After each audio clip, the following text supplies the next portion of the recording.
নমস্কার, আমি সুমন্ত। আজ টকশোতে দীপের নেই, আমি সুমন্ত রয়েছি আজ আপনাদের সঙ্গে। এবং আজ যেহেতু মাতৃভাষা দিবস, আন্তর্জাতিক মাতৃভাষা দিবস, সেই নিয়েই আজ আমাদের টকশোর বিষয় হলো অমর একুশে। এই অমর একুশের যে আলোচনা, সেই আলোচনায় আমাদের সঙ্গে আজ স্টুডিওতে জুটছেন দুজন বিশিষ্ট শিক্ষাবিদ। প্রথমে আমি স্বাগত জানাবো, আমার ডান দিকে রয়েছেন শিক্ষাবিদ মুস্তাফা কামাল। আপনাকে স্বাগত স্যার আমাদের স্টুডিওতে। আমাদের সঙ্গে রয়েছেন শিক্ষাবিদ নারায়ণ ভট্টাচার্য। স্যার, আপনাকেও স্বাগত। শুরুতেই আমি আপনাদের দুজনের কাছে যে বিষয়টা উত্থাপন করতে চাইবো তা হলো এই যে মাতৃভাষা দিবস, এই মাতৃভাষা দিবসের সূচনাটা যদি খুব ছোট করে বলেন আজকের জেনারেশনের জন্য, বা অনেকেই হয়তো জানেন না, তাদের অবগত করার জন্য খুব ছোট করে। প্রথমে আমি নিউজ ভ্যানগার্ডের সকল দর্শক শ্রোতাকে আজকের এই আন্তর্জাতিক মাতৃভাষা দিবস উপলক্ষে আন্তরিক শুভেচ্ছা জানাচ্ছি। আমার রাজ্যবাসী, আমার ভারতবাসী তথা সারা পৃথিবীর সকল মানুষ যারা মাতৃভাষাকে ভালোবাসেন এবং অন্যের মাতৃভাষাকে যারা শ্রদ্ধা করেন, সকলকেই আমার পক্ষ থেকে এবং নিউজ ভ্যানগার্ডের পক্ষ থেকে অবিরাম শুভেচ্ছা এবং ভালোবাসা। যে প্রশ্নটি প্রথমে রাখা হয়েছে যে আন্তর্জাতিক মাতৃভাষা দিবস আসলে কিভাবে হলো, তার পটভূমিটা, স্যার আমার পাশে আছেন, স্যার আমাকে নিশ্চয়ই সাপ্লিমেন্ট করবেন। আসলে আমাদের 1947 সালে ভারত স্বাধীন হয় এবং 14ই অগাস্ট, একই বছরের 14ই অগাস্ট পাকিস্তান নামে নতুন আরেকটি রাষ্ট্রের উদ্ভব হয়। যদিও ব্রিটিশ ভারতে পাকিস্তান এবং ভারত দুটি রাষ্ট্রই কিন্তু মানে একসাথে ছিল। তো স্বাধীনতাটা আসলে হয়, এটা অনেকটা ট্র্যাজেডি আমাদের ভারতীয়দের জীবনে, যে ধর্মের ভিত্তিতে যে পাকিস্তান রাষ্ট্রটা ভাগ হয়। কিন্তু সমস্যা হচ্ছে পাকিস্তান যখন ভাগ হয় তখন মূল যে পশ্চিম পাকিস্তান থেকে পূর্ব পাকিস্তানের দূরত্ব প্রায় 2000 কিলোমিটার। একটা উর্দু মেজরিটি ভাষাভাষী মানুষ মানে পশ্চিম পাকিস্তান এবং বাঙালি ভাষাভাষী মানুষের যেটা হলো মানে বর্তমান বাংলাদেশ, এবং তখন সেটাকে বলা হতো পূর্ব পাকিস্তান। তো ভাষা নিয়ে আন্দোলনটা, অর্থাৎ মাতৃভাষার সপক্ষে আন্দোলনটা আমরা অনেকেই ভাবি যে শুধুমাত্র 1952 সালেই শুরু হয়েছে। আসলে ব্যাপারটা কিন্তু তেমন নয়। যখন অবিভক্ত ভারত ছিল তখন একসময়, বিশেষ করে 1937 সালে যখন লখনৌ অধিবেশন হয়, সেখানে মুসলিম লীগের সদস্যরা দাবি জানিয়েছিল যে উর্দু যেন মানে মুসলমানদের একটা মানে ভাষা হয়। কিন্তু আমরা জানি আসলে ভাষার কোনো ধর্ম হয় না। হ্যাঁ, কোনো ধর্মের নিজস্ব কোনো ভাষা হয় না। ভাষা একটা আঞ্চলিক ব্যাপার, একটা কমিউনিকেট করার জন্য মানুষের ভাবের আদান প্রদানের একটা বিষয় থাকে। কিন্তু যখন নাকি পাকিস্তান রাষ্ট্র প্রতিষ্ঠা হলো, তো যেটা আমি খুব সংক্ষেপে বলছি, পাকিস্তানের যারা রাষ্ট্রনেতা তারা শুরু করলেন যে উর্দুই হবে অবিভক্ত পাকিস্তানের, পূর্ব এবং পশ্চিম পাকিস্তানের একমাত্র রাষ্ট্রভাষা। তো যার বিরুদ্ধে কিন্তু প্রথমে বাঙালিরা গর্জে ওঠে। এবং বিশেষ করে মানে অনেক আগেই, বিশেষ করে 1947-48 সালের দিকে পাকিস্তানের গণপরিষদে প্রথম মানে বাঙালি যারা সদস্য ছিলেন, বাংলাদেশ পূর্ব পাকিস্তান থেকে যে সকল সদস্যরা ছিলেন, তার মধ্যে ধীরেন্দ্রনাথ দত্ত ছিলেন, মানে উনি এটার গণপরিষদে তার বিরোধিতা করেন, এবং অন্যান্য যেমন প্রেম হরিবর্মন, শ্রীশচন্দ্র চট্টোপাধ্যায়, এই সমস্ত লোকেরা এবং বাংলা থেকে নির্বাচিত অন্যান্য সদস্যরাও তার পক্ষে মানে দাঁড়িয়ে যান। এবং উনি বলেছিলেন যে যেহেতু এটা জিনিস খেয়াল করার বিষয় যে পাকিস্তান মানে পশ্চিম পাকিস্তানের লোক সংখ্যা, অর্থাৎ উর্দু ভাষাভাষীর সংখ্যা ছিল তখন প্রায় মানে 2 কোটির সামান্য বেশি, অথচ বাঙালির ছিল প্রায় 4 কোটির মতো।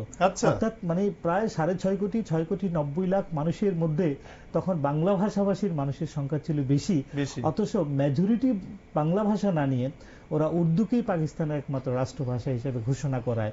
মানে বাংলাদেশের বাঙালি জনগণ অত্যন্ত মানে তীব্র আক্রমণাত্মক হয়ে ওঠে এবং তারা ভাষা আন্দোলন শুরু করে। এবং বিশেষ করে 52-র 21শে ফেব্রুয়ারিতে মানে তুমুল, স্যারও এটাকে সাপ্লিমেন্ট করবেন পরবর্তীতে, যখন নাকি তুমুল ভাবে যখন আন্দোলন শুরু হয়, সেখানে পুলিশে গুলি চালায়, গুলি চালনায় আমরা জানি সালাম, বরকত, জব্বার, রফিক ওরা শহীদ হয়েছেন। এবং 22শে ফেব্রুয়ারি শফিউল আলম নামে আরেকজন শহীদ হয়েছেন। এই সমস্ত শহীদদের মানে রক্তে যখন ঢাকার রাজপথ যখন মানে একেবারে লাল টকটকে, ঠিক তখন বাংলার বিশাল সংখ্যক জনগণ তার বিরুদ্ধে চরমভাবে মানে গর্জে ওঠে। এবং সেই দিনের 21শে ফেব্রুয়ারির দিনটাকেই সেই জন্য স্মরণে রাখা হয় যে মানে মাতৃভাষা দিবস হিসাবে। কিন্তু এটা শুধু তখন বাংলাদেশে সীমাবদ্ধ ছিল। এটা ব্যাপার হলো, দুই বাঙালি বন্ধু কানাডার ভ্যাঙ্কুভারে বসবাস করতেন এবং কাকতালীয়ভাবে বাংলা ভাষার প্রথম যে দুইজন শহীদ বাংলাদেশে, রফিক এবং সালাম, তো দুই বন্ধু যারা বসবাস করতেন কানাডার ভ্যাঙ্কুভারে, দুই বাঙালি বন্ধু, তাদের একজনের নাম আব্দুল সালাম এবং অন্যজনের নাম রফিকুল ইসলাম। কাকতালীয়ভাবে এটা মিলে গেছে। তো ওরা প্রথমে ভাবলেন যে আমাদের বাংলাদেশ এত আত্মত্যাগের মধ্য দিয়ে এই 21শে ফেব্রুয়ারি আমাদের স্মরণে আসে এবং এই ভাষার উপর ভিত্তি করে একটি রাষ্ট্রের জন্ম নেয়। পৃথিবীর ইতিহাসে প্রথম যে ভাষার উপর ভিত্তি করে একটি রাষ্ট্রের কিন্তু মানে জন্ম নেয়, সেটা মানে বাংলাদেশ। তো ওনারা বললেন যে কেন এমনটা যদি হয় যে এই 21শে ফেব্রুয়ারিটাকে আন্তর্জাতিক মাতৃভাষা হিসেবে গ্রহণ করা হয়। সেই জন্য তারা দুই বন্ধু মিলে 1988 সালে তৎকালীন জাতিসংঘের যিনি সেক্রেটারি জেনারেল ছিলেন কোফি আন্নানের কাছে একটি মানে পত্র লিখেন। সেই পত্রটা কোফি আন্নানের যে সকল মানে ওনার যে সহকারী ছিলেন তাদের একজন ছিলেন বাঙালি, ওনার নাম ছিল ফেরদাউস। তো ফেরদাউস সাহেবের হাতে যখন পড়ে তখন উনি প্রথমে তাদের সাথে কমিউনিকেট করে বলেন যে এইভাবে একটা চিঠির মাধ্যমে তো হবে না, তোমরা এক কাজ করো, পৃথিবীর অন্য যে কোনো দুটি রাষ্ট্রের মাধ্যমে প্রথমে এই প্রস্তাবটা তোমরা জাতিসংঘে পেশ করো। তখন তারা দুজনে মিলে মানে এজ এ সাপোর্ট, মানে যাতে সাপোর্ট ভারী যাতে হয় ব্যাপারটা, তোমরা ইন্ডিভিজুয়াল না হয়ে দুইটি রাষ্ট্রের মাধ্যমে যদি এটা করা হয় তাহলে এটা ভালো হবে। তখন তারা ওই কানাডাতে বসেই একটা মানে আন্তর্জাতিক মাতৃভাষা ফোরাম এই নামে তারা একটা মানে সংগঠন করলেন, যেখানে অন্যান্য ভাষাভাষী লোকেদের, যেমন জার্মান ছিল, পুলিশ ছিল, বাঙালি ছিল, তো তারা কি করেন একসাথে একটা সংগঠন করলেন। এবং পরবর্তীতে, এটা একটু লম্বা কাহিনী, পরবর্তীতে মানে পরামর্শে তারা প্রথমে মানে বিশেষ করে মানে ইউনেস্কোতে তারা এটা প্রথমে একটা সাবমিট করে। এবং আমরা জানি ইউনেস্কোর যখন নাকি প্যারিস অধিবেশন হয়, সেই অধিবেশনে 188টি দেশ সেখানে ছিল এবং সেই প্রস্তাবটা যখন কয়েকটি রাষ্ট্র, 4-5টি রাষ্ট্র মিলে যখন উত্থাপন করা হয় তখন সেই প্রস্তাবটি ওখানে গ্রহণ করা হয়। এটা 1999 সালে। এবং ঠিক তখনই 188টি রাষ্ট্রের সমর্থনে এটা শুরু হয় এবং 2000 সালের 21শে ফেব্রুয়ারি থেকেই মূলত সারা পৃথিবীতে আন্তর্জাতিক মাতৃভাষা দিবসটি পালিত হয়। কিন্তু শেষ সুখবরটি আসে 2010 সালে, যখন জাতিসংঘের সাধারণ অধিবেশনে এটাকে গৃহীত, মানে সম্ভবত মে মাসে এটা গৃহীত হয় এবং সেই গৃহীত হওয়ার পর থেকেই সারা পৃথিবীতে প্রতিটি রাষ্ট্র 21শে ফেব্রুয়ারিকে আন্তর্জাতিক মাতৃভাষা দিবস হিসাবে মানে উদযাপিত হয়। আমি আপনার কথার রেস ধরে আমি স্যারের কাছে যাব। স্যার, এইখানে আমার একটা প্রশ্ন রয়েছে যে আমি এটা শুনেছি, এটা আমার শোনা কথা, তাই একটু ক্ল্যারিফাই করতে চাইব যে এই যে উনি বলছিলেন যে প্রথমে প্লেস করা হয়, তার পাশাপাশি আরো দুটো রাষ্ট্রকে সমর্থন জানাতে বলা হয়, তারপরেও শুনেছি যে এই জার্নিটা খুব একটা ইজি ছিল না। এই বিষয়ে আলোচনায় আসার আগে 1952 তার আগে এবং তার পরে বিশেষ করে বাঙালি অধ্যুষিত অঞ্চলে সবচেয়ে বেশি করে ভাষা নিয়ে আন্দোলন হয়েছে, ভাষা নিয়ে শহীদ হয়েছেন। ফলে আজকের দিনে দাঁড়িয়ে আমার শামসুর রহমানের একটি কবিতার পংক্তি খুব ভীষণ ভাবে মনে পড়ছে যে 21শে ফেব্রুয়ারির প্রথম প্রভাতে ফেরি অলৌকিক ভোর। যে 1952 21শে ফেব্রুয়ারি যে ইতিহাসে তৈরি হয়েছিল, 1952 পরে 53 থেকে শুরু করে আজ অবধি 21শে ফেব্রুয়ারি এবং সঙ্গে সঙ্গে যে কোনো ভাষা প্রেমীর কাছে ভোরবেলার লাল টকটকের সূর্য আলোয় মানুষ স্নাত হয়ে মনে করে যেটা অলৌকিক ঘটনাই ঘটেছিল 1952 21শে ফেব্রুয়ারি। ফলে 19শে ফেব্রুয়ারির যে ভাষা শহীদ তাদেরকে আমি সশ্রদ্ধ আমার প্রণাম, ভালোবাসা এবং শুভেচ্ছা অভিনন্দন নিবেদন করছি। আর যে ভাষা মায়েরা সন্তান হারানোর শোক কাতর হয়েছিলেন এবং আজও পৃথিবীর বিভিন্ন প্রান্তে ভাষা মায়ের চোখের জল নীরবে কখনো কখনো ঝরে পড়ে নানা কারণেই, নানা প্রতিকূলতার, সেই ভাষা মায়েদেরকেও আমি আমার প্রণাম জানাচ্ছি।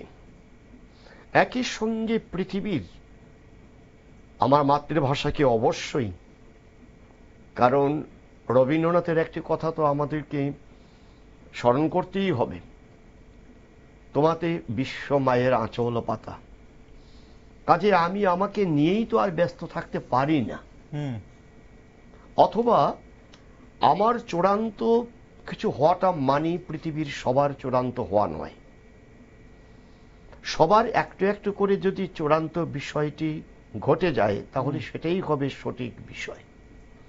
ফলে আমার নিজের মাতৃভাষার উন্নতির সঙ্গে সঙ্গে পৃথিবীর আর সব মাতৃভাষার উন্নতি, সমৃদ্ধি এবং প্রতিটি ভাষার মধ্যেই একটা হার্দিক সম্পর্ক, যোগাযোগের সম্পর্ক গড়ে তোলার যে ইতিহাস তৈরি হয়েছিল 1952, 2000 সালের 21শে ফেব্রুয়ারি থেকেই সেটাকেই বিশ্বজনীন করে দেওয়া হয়েছে। তো বন্ধু মানে খুব সুন্দর করে ব্যাখ্যা দিয়েছেন বিষয়টা, যে আব্দুল সালাম এবং রফিকুল ইসলাম দুই প্রবাসী বাঙালি, কানাডায় তখন থাকতেন, একজন মেরিন ইঞ্জিনিয়ার, আরেকজন চাকরি করতেন না কিন্তু ওখানে অন্যভাবে প্রতিষ্ঠিত ছিলেন। দুজনেই আবেদন করে ফেললেন যে 21শে ফেব্রুয়ারি এই বাংলা ভাষার দিবসটিকে, মাতৃভাষার দিবসটিকে আন্তর্জাতিক দিবস হিসেবে বিবেচনা করা হোক, সারা বিশ্বে ভাষা সম্পর্কে সচেতনতা সৃষ্টি করা হোক, ভাষা, কৃষ্টি, সংস্কৃতির একটা নতুন ইতিহাস তৈরি হোক বলেছেন উনি। সেগুলি বিষয়গুলোকে পুনরাবৃত্ত করে লাভ নেই, যে ব্যক্তিগতভাবে কারোর আবেদনে কিন্তু আন্তর্জাতিক কোনো বিষয় হতে পারে না, বলছে এটা রাষ্ট্র থেকে হতে হবে। ঠিক সেই সময় আমি শুনেছিলাম যে বাংলাদেশের তৎকালীন প্রধানমন্ত্রী ছিলেন শেখ হাসিনা, সেই সময় উনি নাকি পুরো ব্যাপারটাকে এগিয়ে নিয়ে গেছিলেন। আরো না, শুধু উনি নয়, নানাভাবেই সেটাকে হয়েছিল। উনি তো করেছিলেন কিন্তু নানাভাবেই কিন্তু এটা হয়েছিল। উনি যেটা বলেছেন, বাংলাদেশে তখন যে ছিলেন স্থায়ী প্রতিনিধি ছিলেন, হ্যাঁ মানে ইউএনএতে ছিলেন, আন্তর্জাতিক রাষ্ট্রপুঞ্জে সেখানে ছিলেন, রাষ্ট্রসংঘে যে ছিলেন, উনিও সহায়তা করেছেন। কানাডা সরকারও তাদের সাহায্য করেছে এবং কানাডায় বসে তারা ওয়ার্ল্ড ল্যাঙ্গুয়েজ লাভার অ্যাসোসিয়েশন তারা করলেন। 60টি ভাষার 10 জন প্রতিনিধি স্বাক্ষরিত একটি বিষয় কিন্তু কানাডার পক্ষ থেকে রাষ্ট্রসংঘে কিন্তু সেখানে পেশ করা হয়েছিল, দাবি জানানো হয়েছিল। 60টি ভাষার কথা বলেছেন, বাংলা, হিন্দি, কচ্ছপ, পশতো, জার্মান, চীনা ইত্যাদি 60টি ভাষার 10 জন প্রতিনিধি সেখানে কিন্তু স্বাক্ষর করেছিলেন। এবং কফি আন্নান সেটাকে কিন্তু তিনি বলেছিলেন যে I am very much delighted to convey the launch of International Language Day on 21st February 2000। আজকে আমরা 26তম আন্তর্জাতিক ভাষা দিবস। সেই ভাষা দিবসে দাঁড়িয়ে শহীদদের পাশাপাশি পৃথিবীর যত ভাষাভাষী আছেন, যারা ভাষাকে রক্ষা করছেন, আগলে রেখেছেন, ভাষার উন্নতির জন্য কাজ করে চলছেন, ভাষা এবং সংস্কৃতির একটা নতুন ইতিহাস প্রতিদিনই তৈরি করে চলছেন, সেই বন্ধুদেরও কিন্তু আমি অভিনন্দন জানাচ্ছি আজকের এই। আপনি ভাষা রক্ষার কথা বললেন, কিন্তু আপনার কি মনে হয় যে আজকের দিনে ভারতবর্ষে বা আমরা যদি বলি পশ্চিমবঙ্গ এবং ত্রিপুরা স্পেসিফিক্যালি আমি যদি বলি, সেখানে কি আপনার মনে হয় যে বাংলা ভাষা রক্ষা আদৌ সুরক্ষিত? খুব কঠিন, কারণ হলো পৃথিবীর যেখানে যখনই হয়েছে তার ইতিহাস যদি আমরা ধরি, যদি একটা ভাষার মানচিত্র, যদিও আজকে সেটা বিষয়ে আমাদের আলোচনা করাটা সম্ভব নয়, কারণ একটা বিস্তৃত একটা ইতিহাস সেখানে রয়ে গেছে। আমি কোন ভাষার অঞ্চলের মানুষ অন্য কোন ভাষা অঞ্চলে গিয়ে কিভাবে ভাষাকে গ্রাস করেছে, নিজের ভাষাকে চালিয়ে দিয়েছে। আমরা ভারতবর্ষে আমরা দেখেছি, পাঠানদের দেখেছি, মুঘলদের দেখেছি, ইংরেজদের আমরা দেখেছি। ভাষা কি করেছেন? সবসময় বিজয়ী দল যারা, শক্তিশালী দল দ্বারা, ভাষার দিক থেকে হোক, শক্তির দিক থেকেই হোক, অথবা অন্য কোনো সামর্থ্যের দিক থেকেই হোক, সে যখন কোন একটা অঞ্চলকে নিজের অধীনে নিয়ে নেয়, সেখানে কিন্তু ভাষার উপরেই সবচেয়ে বেশি করে চাপটা আসে এবং অত্যাচারটাও আসে। সেটা আমাদের হয়েছে এবং সেই সময় কিন্তু আমরা প্রমাণ দিয়েছি।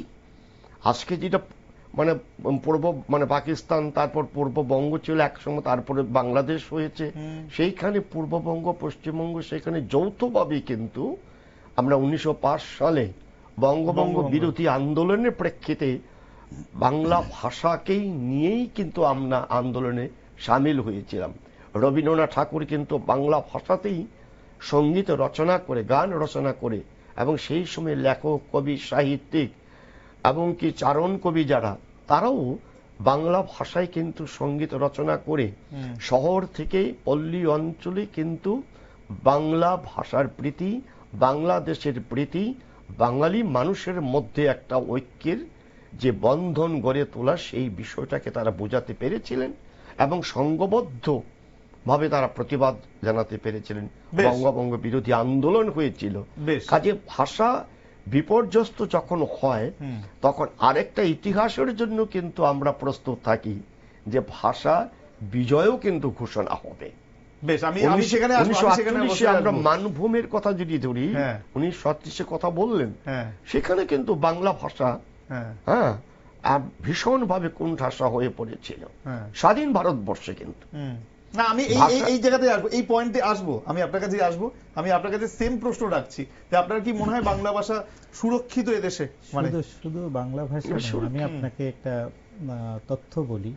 আমাদের ভারতবর্ষে অনেক সংখ্যা, বিভিন্ন তথ্যে বিভিন্ন সংখ্যা দেয়া থাকে, তবে সমাজবিদ্যার কোনো একটি বইতে আমি পেয়েছি যে আমাদের ভারতবর্ষে প্রায় 1754টা ভাষায় মানুষের কথা বলে আমাদের এই দেশে।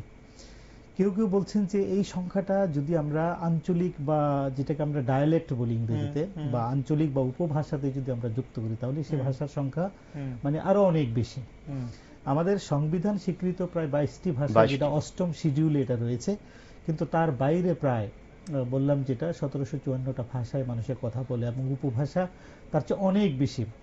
আমাদের এখানে আপনি যে 1754 কথা বলছেন, সেটা কি আমরা যেটা শিখে কথা বলছি? কারণ ওখানে উনি যেটা বলছেন যে 22টি যে আমাদের এই শিডিউলের যে ভাষা, সেখানে স্বীকৃত, সরকারি ভাবে সেটা স্বীকৃত। আমাদের সংবিধান আরো 122টি ভাষা আছে যেগুলো আঞ্চলিক ভাবে অঞ্চল ভিত্তিক তার চর্চা আছে, তার মৌখিক সাহিত্য আছে। 1754 সেটা আবার কোথাও কোথাও একটা পরিসংখ্যানে একটু গোলমাল আছে, 1000 ভাষাও বলা হয়। 1000 কোন কোন, এটা ওই যে বলছেন কথন সাহিত্যের মধ্যে রয়ে গেছে এখন। তবে এই যে 222টি যেটা স্যারে বললেন বা অন্যান্য বললেন, এগুলোর একটা পরিমাপ কাঠি আছে আর কি। যেমন কোন ভাষায় কত সংখ্যক লোকে কথা বলে। সারা পৃথিবীতে সবচেয়ে বেশি মানুষ যে ভাষায় কথা বলে সেটা হলো ইংরেজি, তারপরে যে ভাষায় কথা বলে সেটা হলো ম্যান্ডারিন, তারপরে যে ভাষায় কথা বলে সেটা হলো স্প্যানিশ, তারপরে হলো ফ্রেঞ্চ। কিন্তু 3 নম্বরে আমাদের ভারতের হিন্দি রয়েছে, কিন্তু 3 নম্বরে কিন্তু হিন্দি রয়েছে। এবং তারপরে আছে যৌথভাবে, হ্যাঁ যৌথভাবে না আলাদা করে? না, আলাদাভাবে, শুধু হিন্দি ভাষাতেই কথা বলে। এটা আমি একটা জাতিসংঘের একটা তালিকায় দেখেছি যে হিন্দি 3 নম্বরে আছে। বিশেষ করে আপনার ইংরেজি এবং ম্যান্ডারিন চাইনিজের পরেই হিন্দি ভাষা আছে, তারপরে আপনার স্প্যানিশ আছে, তারপরে আপনার ফ্রেঞ্চ আছে, তারপরে অ্যারাবিক, এবং অ্যারাবিকের পরেই কিন্তু বাংলা ভাষায়। এবং বলা হচ্ছে সারা পৃথিবীর বাংলা ভাষায় প্রায় ভারত, বাংলাদেশ এবং অন্যান্য জায়গায় মিলে 27 কোটি মানুষ কিন্তু বাংলা ভাষায় কথা বলে। যেটা আমরা ভারতের কথা বলছিলাম, যে একজন বিখ্যাত ভাষাতত্ত্ববিদ, ওনার নাম গণেশ দেবী। তো ওনার একটা তথ্য আছে যে গত 60 বছরে এই ভারতবর্ষে কিছু মানুষ কথা বলতো, এমন এগুলা বেশিরভাগই আদিবাসী মানে জনগোষ্ঠীর ভাষা, প্রায় 250টির মতো ভাষা কিন্তু অবলুপ্ত হয়ে গেছে। ওই জন্য ওইটা এখন ওই 1500 ভাষায় গিয়ে দাঁড়িয়ে গেছে, মানে অবলুপ্ত হয়ে গেছে, বিলুপ্ত হয়ে গেছে। এবং তারপরে দেখুন আবার মানে উনি আবার এটাও বলেছেন যে প্রায় 600-র উপর ভাষা মানে এন্ডেঞ্জার্ড মানে হলো যে ভাষায় কথা বলা লোকের সংখ্যা 10,000 থেকে ক্রমাগত নিচে মানে চলে আসে। ঠিক আছে, এটাকে এন্ডেঞ্জার্ড বলা হয়। তো একসময় এটাকে লক্ষ লোকে কথা বলতো, ক্রমে ক্রমে অন্য ভাষার প্রভাবে, যেটা স্যারে বললেন, যে ভাষায় কোনো লিপি নেই, যে ভাষায় কথা বলা হয় না, শেখানো হয় না, শুধু কিছু নির্দিষ্ট জনগোষ্ঠীর লোকেরা কথা বলে, তাহলে অন্য ভাষার প্রভাবে সেগুলো কিন্তু মানে হারিয়ে যায়। যেমন আমাদের ত্রিপুরাতে একটা কথা শুনেছি, আমাদের 19টি আদিবাসী জনগোষ্ঠী আছে আমাদের এখানে, জনজাতি গোষ্ঠী আছে। আমাদের বাংলা ভাষা যদিও এখানে ডমিনেন্ট, কিন্তু আদিবাসী যেমন ককবরক অত্যন্ত ডমিনেন্ট, কিন্তু তারপরে আরো অন্যান্য কিছু ভাষা আছে, সেগুলোর মানে কথা বলার লোকের সংখ্যা কিন্তু ইংরেজি এবং বাংলার প্রভাবে কিন্তু মানে ক্রমে কিন্তু মানে কমে গেছে। ইভেন কদিন আগে শুনেছি যে ইভেন ব্রিটেনে মানে কোরিশ নামে একটা ভাষা আছে, সেই ভাষা বলার একমাত্র একটি মহিলা মানে ছিলেন, উনি মারা গেছেন। তার মানে ওনার মৃত্যুর সাথে সাথে সেই ভাষারও কিন্তু মানে সমাপ্তি হয়ে গেল আর কি। তো আমরা বাংলা ভাষা এখন এন্ডেঞ্জার্ডের তালিকায় কিন্তু আসেনি, যে কারণ এখনো 27 কোটি মানুষ বাংলা ভাষায় কথা বলে। তবে এটা কি মানে বাংলার সুস্থ চর্চা ক্রমে ক্রমে কিন্তু মানে হারিয়ে যাচ্ছে। আমি কেন আমি প্রশ্নটা করলাম, এটা ব্যাপারে আরেকটা বিষয় কিন্তু মানে আমার মনে হয় একটু ভাববার বিষয়, যে ভাষা নিয়ে আন্তর্জাতিক স্তরে যিনি সবচেয়ে বেশি করে খুব উল্লেখযোগ্য গবেষণা করেছেন ডেভিড ক্রিস্টাল। ডেভিড ক্রিস্টাল তার ল্যাঙ্গুয়েজ ডেথ যে গ্রন্থ, গবেষণাধর্মী গ্রন্থ, সেখানে একটা তথ্য তিনি উল্লেখ করেছেন যে পৃথিবীতে একটা সবে 42,000, এই 42,000 ভাষা যে ছিল, বর্তমানে 6,000 কিছু বেশি ভাষা জীবিত আছে। কোথাও একেবারে সচল, কোথাও সবল, কোথাও দুর্বল, কোথাও মুমূর্ষু, কোথাও হারিয়ে যাচ্ছে রে ভাই। মুমূর্ষুর মধ্যে একটা স্তর যদি করা হয় যে আর বেশি সময় নেই, তোমার দিনকাল শেষ হয়ে আসছে, এরকম অবস্থায় আছে। আশঙ্কা করা হচ্ছে যে আগামী 100 বছরের মধ্যেই হয়তো 50% ভাষা হারিয়ে যাবে। তো হারিয়ে যাওয়া, হারিয়ে যাওয়া, তাহলে 3,000 ভাষা দাঁড়াবে। হয়তো দেখা গেল যে এখন যে মানে 21 শতাব্দী চলছে, যে 22 শতাব্দীতে হয়তো দেখা গেল 3,000 ভাষা এসে দাঁড়াবে। সেই তালিকায় বাংলা থাকবে কিনা। তো আমি কিন্তু খুব আশাবাদী বাংলা থাকবে। না, বাংলা থাকবে। একটা বিষয় হচ্ছে, একটা ভাবতে হবে আমাদের বিষয়টাকে খুব সূক্ষ্মভাবে, যে পৃথিবীর কোনো ভাষাই কিন্তু নিরাপদ না। ইংরেজি, ফ্রান্স, জার্মানি, এই ভাষাগুলো বা রাশিয়ার কিছু কিছু অঞ্চলের ভাষাগুলো বাদ দিই। কারণ হলো যে একটা যে এখন যে আন্তর্জাতিক গ্লোবালাইজেশন যে চলছে, সে আর্থ সামাজিক জীবনের কিন্তু একটা পরিবর্তন হয়ে গেছে। ভাষা এখন শুধুমাত্র আমার আনন্দ সঙ্গে আমি শিখব, আনন্দের সঙ্গে চর্চা করব, একমাত্র আমার নিজের ভাষাকে নিয়ে আমি সন্তুষ্ট থাকবো তা নয়। কিন্তু ঠিক এখন কিন্তু দ্বিভাষা ফর্মুলা কোথাও কোথাও ত্রিভাষা ফর্মুলা চলে এসছে। অর্থাৎ একটা হলো আমার নিজের ভাষা, একটা হলো আমার জানার ভাষা, আর একটা হলো আমার কাজের ভাষা। তো আমার যে মুখের ভাষা, আমার কাজের ভাষা, আর একটা হলো যোগাযোগের ভাষা। এই যেভাবে আমরা সেটাকে দেখি না কেন হয়ে গেছে। বাংলা প্রায় 30 কোটির লোক, অর্থাৎ পৃথিবীতে ভাষায় কথা বলেন সেদিক থেকে ধরলে 5ম স্থানে কিন্তু বাংলা রয়ে গেছে। ভারতবর্ষে কিন্তু বাংলা ভাষী লোক কিন্তু তার অবস্থানটা হলো 2য়। আমার ব্যক্তিগত অভিজ্ঞতা আমি দেখেছি যে আন্তর্জাতিক সংস্থাগুলোতে যারা কাজ করছেন তারা আবশ্যিকভাবে সারাদিন হয় ইংরেজি বলছেন, নয় মানে হিন্দি বলছেন, বাংলা দিয়ে তার কোনো কাজকর্ম হচ্ছে না। ঠিক। কিন্তু তারা বাংলাকে ভালোবাসেন। আমি আমার এক ছাত্র মাধ্যমে আজকেও আমি সেটা একটা অনুষ্ঠানে আমি বলেছি যে তারা বেঙ্গালুরে বাঙালি সংস্থা করে বাংলা ভাষা চর্চার জন্য তারা চেষ্টা করছেন।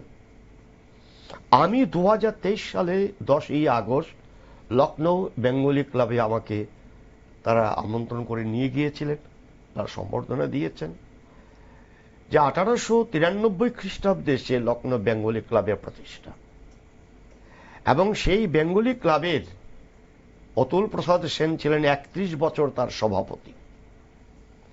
ওনারা আমাকে সম্বর্ধনা করে ওনারা ত্রিপুরা সাহিত্য সম্পর্কে কিছুটা জানতে চেয়েছিলেন। সময়টা খুব কম ছিল, আমি আমার সাধ্যমতো আমি যতটা জানি মত বিনিময় করেছি। সেই থেকে ওনাদের সঙ্গে আদান প্রদান।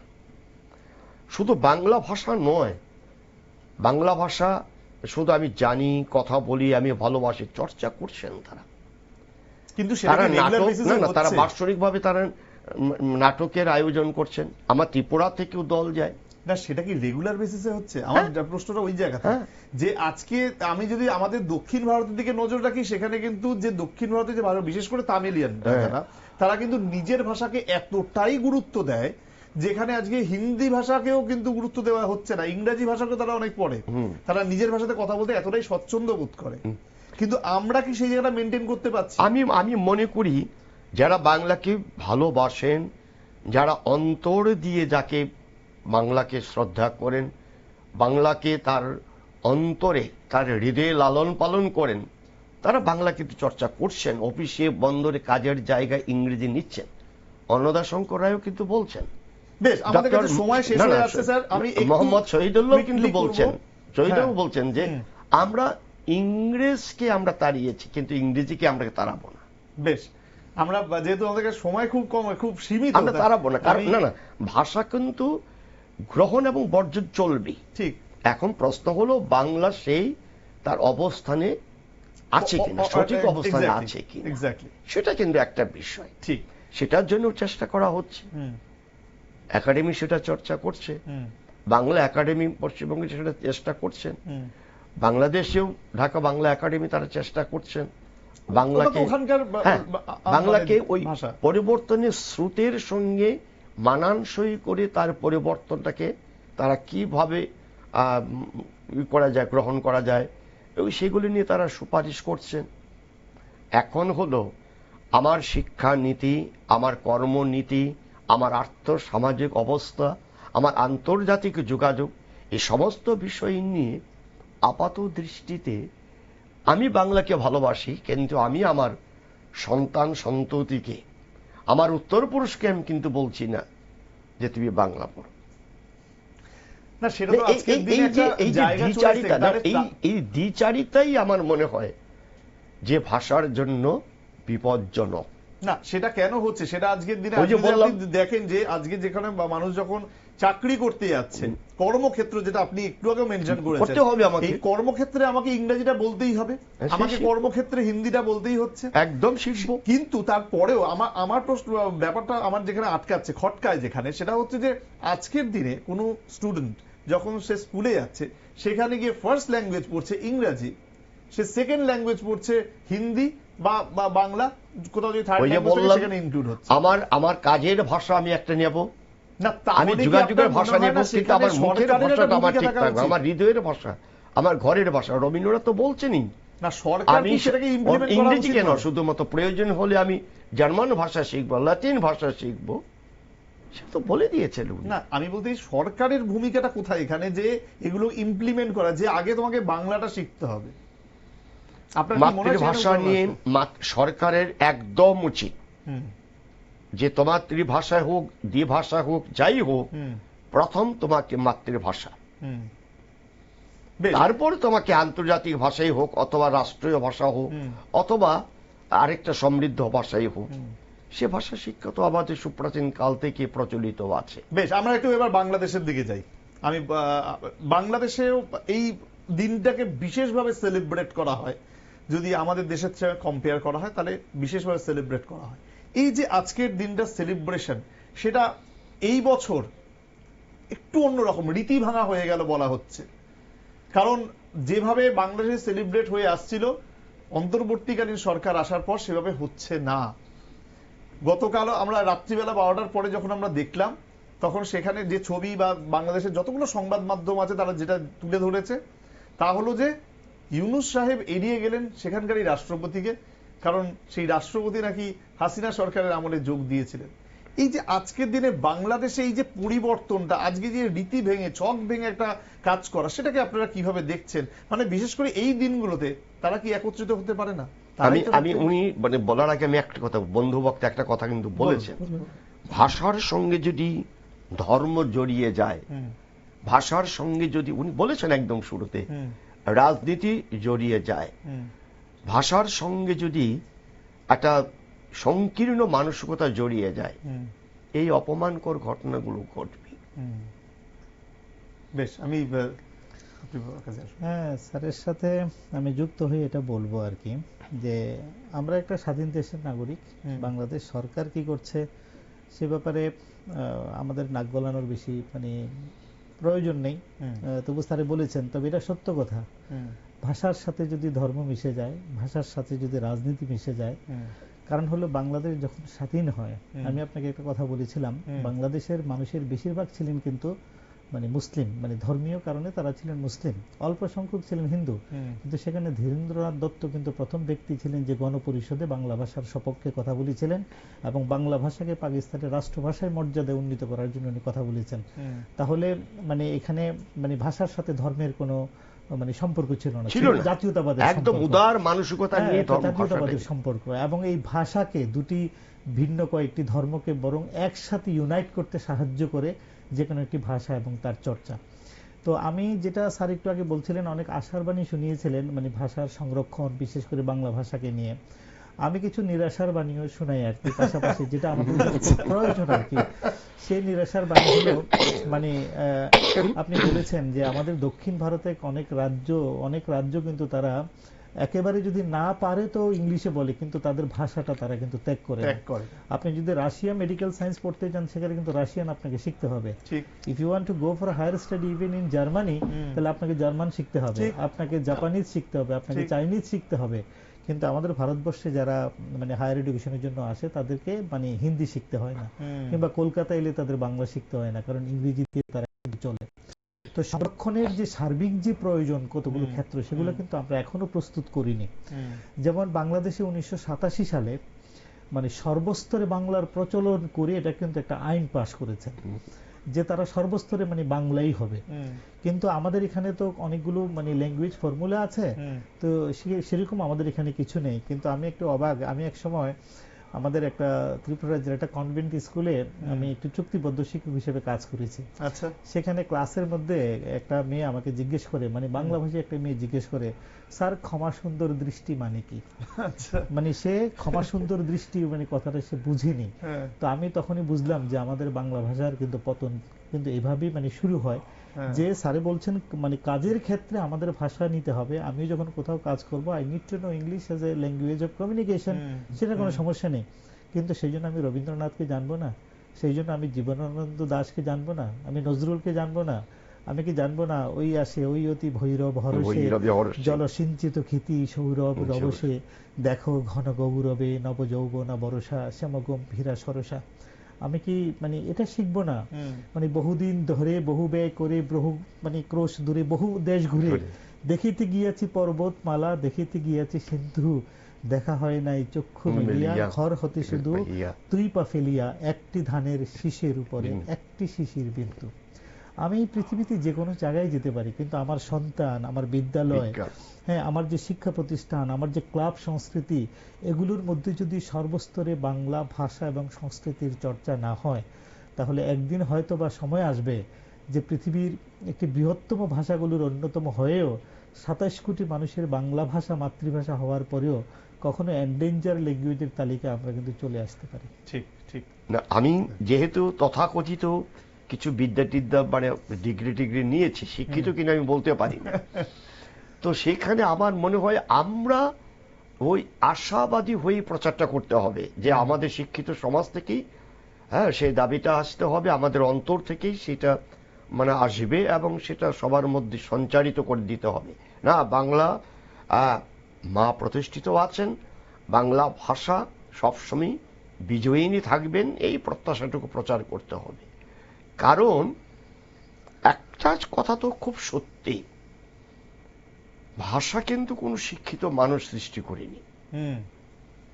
ভাষা আপামর জনসাধারণের ক্রমবিবর্তন, ক্রম পরিবর্তনের পথ ধরে ধরেই কিন্তু ভাষার পরিবর্তন, ভাষার একটা পরিকাঠামো তৈরি হয়।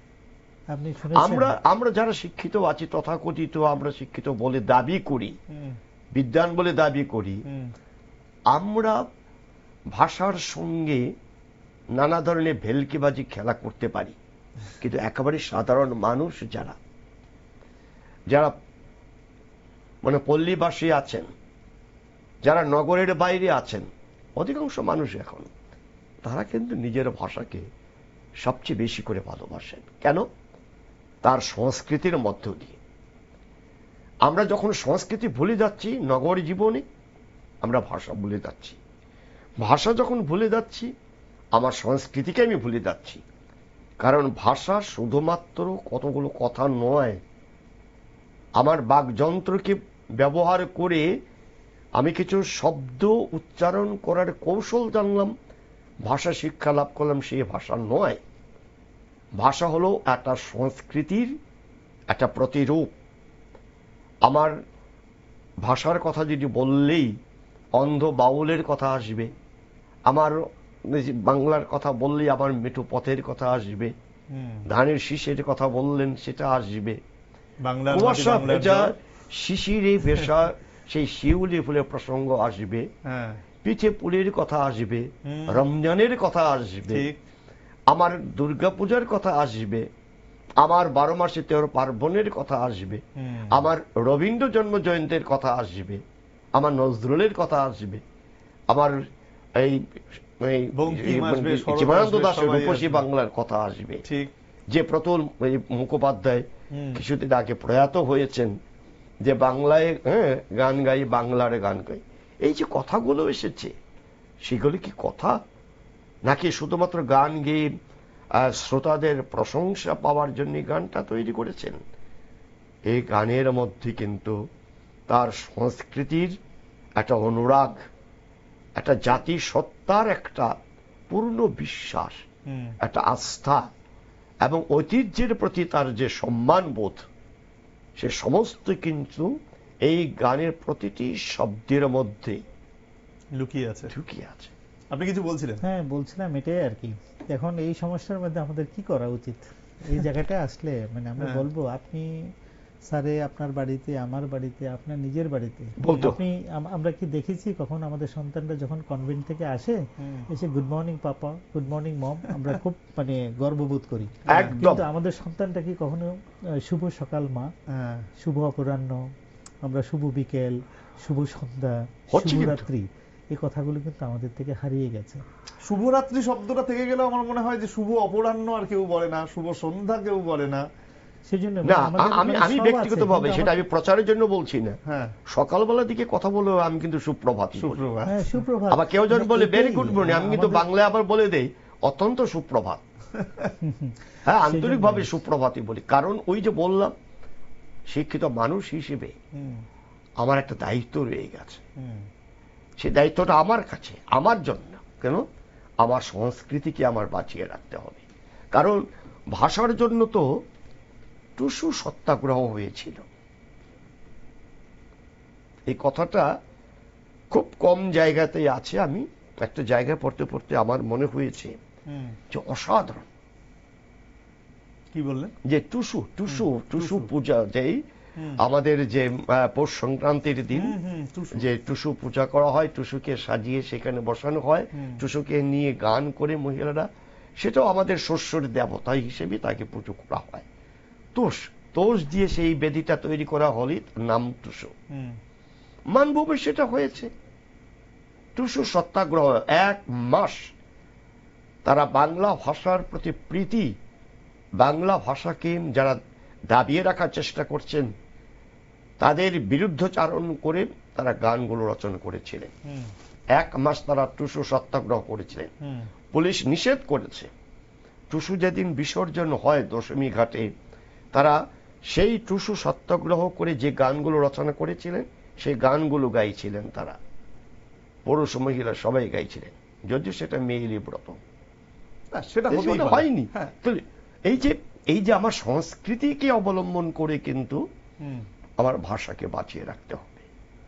ভাষাকে বাঁচিয়ে রাখা মানে শুধু শব্দ, শুধু সাহিত্য রচনা, শুধু সৃজনের কথা বললেই হবে না। আমার সংস্কৃতির মধ্যেও কিন্তু আমার এই যে সুপ্রভাত বলা আমার সংস্কৃতি।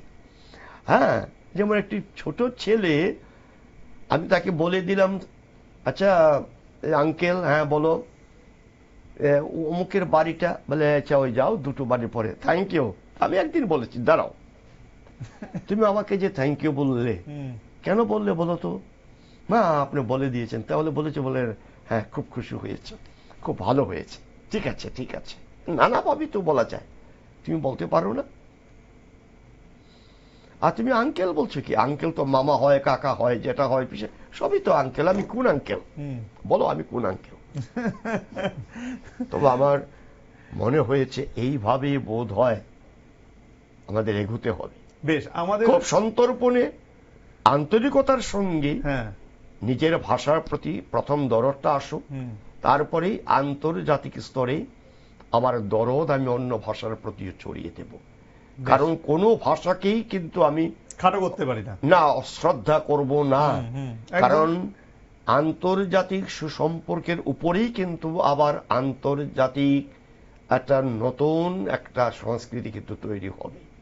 ভাষা, আমি আমেরিকা যাচ্ছি, বাংলার মাধ্যমে কিন্তু আমার সংস্কৃতিকে আমি আমেরিকা ভাষীর কাছে পৌঁছে দিচ্ছি।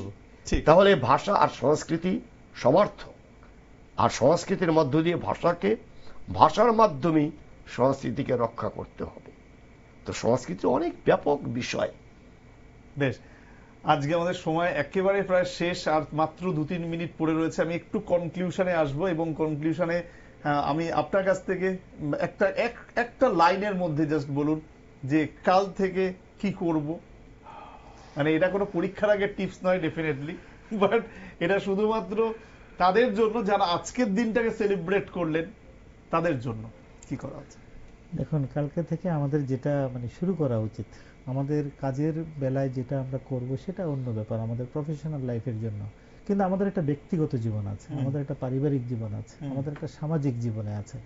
সেই ব্যক্তিগত, পারিবারিক এবং সামাজিক জীবনে আমরা এই ভাষার, মাতৃভাষার চর্চাটা আমাদের করা উচিত। পাশাপাশি আমাদের পাশে, আমাদের ত্রিপুরা রাজ্যে অন্যান্য যে ভাষাগুলো আছে সেই ভাষাগুলোর প্রতি আমাদের শ্রদ্ধা রাখা উচিত। এবং ভাষার পারস্পরিক শ্রদ্ধার মধ্যে দিয়ে প্রত্যেকটি ভাষা কিন্তু বড় হওয়ার সম্ভাবনা আছে। এবং সেই ভাষার মধ্যে দিয়ে আমরা ব্যক্তিগতভাবে, পারিবারিকভাবে, সামাজিকভাবে এবং জাতিগতভাবে আমরা কিন্তু বড় হতে পারি। আমি যদি ছোট্ট একটা কথায় আপনাদেরকে একটা জিনিস বলি, যে আমি যখন নাকি ওই আলিগড় থেকে একবার আমার সোনামুড়া গ্রামের বাড়িতে গিয়েছিলাম, তা আমি সেখানে আমার কাকিমা যিনি আছেন, উনি পড়াশোনা জানেন না, ওনাকে আমি বলেছিলাম, কাকিমা এই তো মর্নিং, আমি সকালবেলা, আমি মর্নিং এলাম এবং আমি আবার ইভিনিংই ফিরে যাব। ওখানে বলতে বলতে ইংরেজির বাংলা ভাষার মধ্যে প্রচুর পরিমাণ ইংরেজি ঢুকে গেছে আর কি। আমি যখন এইভাবে ওনার সাথে কথা বলছিলাম একটু পরিশুদ্ধ ভাষায়, তখন উনি কাপড়টা অনেকটা টেনে মাথার কাছে আমার দিকে তাকায় রয়েছেন। তা আমি বলছেন যে, কাকিমা আপনি আমার সাথে কথা বলছেন না কেন? আমি যে কথাগুলো বলছি আপনি বুঝতে পারছেন না? উনি তখনও তাকিয়ে আছেন। তখন আমি হঠাৎ করে ওই আমার গ্রামের ভাষা বললাম, কিতাগো চাচি, আপনি কথা কন না কিনলে, আপনি কি আমার কথাটি বুঝেন না? তখন উনি সাথে সাথে ঘুমটাটা খুলে আমাকে জড়িয়ে ধরে বললেন যে, ফুত তুই এতক্ষণ কই আছিলি, এখন না তুই জায়গাতে আছিস। এটা হলো আমাদের সংস্কৃতি। এটা আমার জীবনের শিক্ষা, যে আমার মায়ের ভাষা পরিশুদ্ধ ভাষা না হয়ে তার অপভ্রংশ কিন্তু তার উপভাষা হতে পারে। সেটাকে ভালোবাসলে আমি সে প্রাণ খুঁজে পাবো। আমি বাংলাটাকে ইংরেজি মিশিয়ে যখন বলছি, আমি আমার কাকিমার ভালোবাসাটা কিন্তু পাইনি। যখনই আমার নিজের সংস্কৃতিতে আমি নেমে এসেছি, সেই ভালোবাসাটা আমি বুকে জড়ানোর মধ্য দিয়ে পেয়েছি। আমাদের এই জায়গাটায় অবস্থান করা উচিত। বেশ, আপনার কাছে এক লাইনে বোধ, নিজের আত্মজাগরণ, সে বোধ হলো ভাষা আমার এবং ভাষার জন্য আমি। এই বোধ, এই বোধের জাগরণ, আর তাকে অনুকরণ, অনুসরণ আর তার সঞ্চরণ, এই হবে ভাষার উন্নতি, নিজের ভাষা এবং অন্য ভাষার প্রতি শ্রদ্ধা। এর মধ্য দিয়েই আমার নিজের ভাষা এবং আমার পড়শি ভাষা সব ভাষায় উজ্জীবিত থাকবে, সমৃদ্ধির পথে এগিয়ে যাবে। ঠিক, সেটাই হলো ভাষার প্রতি প্রত্যেকের এবং সমবেতভাবে একটা প্রচেষ্টা। বেশ বেশ, অনেক ধন্যবাদ আজ আপনাদের এতক্ষণ সময় দেওয়ার জন্য। সো কাল থেকে মাই সান ক্যানট রিড ইন বেঙ্গলি এই কথাটি বলবেন না যদি আপনি এই দিনটাকে সেলিব্রেট করে থাকেন। একটু শেখান, কারণ সেখানে নিজেদের যে ঐতিহ্য সেটা টিকে থাকবে। আমাদের ছেলে মেয়ে, আমাদের সন্তান, আগামী দিনের ভবিষ্যৎ যারাই থাকুন না কেন, প্রত্যেকের কাছে তাদের নিজের ভাষাটাকে একটু রেসপেক্ট দিন, একটু শ্রদ্ধা দিন। তারপরে দেখবেন যে আগামী দিন আপনাদের এই যে বলে যে আমাদের আর ঐতিহ্য বলে কিছু নেই, সবকিছুই এখন পাশ্চাত্য, সেটা আর হবে না। সুতরাং আপনাদেরকে মাথায় রাখতে হবে যে আপনারা কিভাবে এগোতে চাইছেন।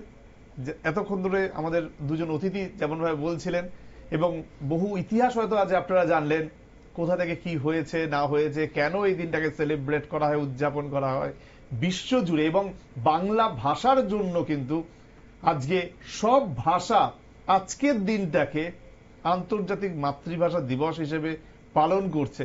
সুতরাং বাংলা যখন পথ দেখিয়েছে, সেই বাংলাকে সম্মান জানানোর দায়িত্বও কিন্তু আমাদের সকলেই, এবং সেখানে আপনিও রয়েছেন। আজকের মতন এই টক শো আমরা এখানেই শেষ করছি। অন্যান্য অনুষ্ঠানের জন্য আপনার নজর থাকুক শুধুমাত্র নিউজ ভ্যানগার্ডে। ধন্যবাদ, শুভরাত্রি।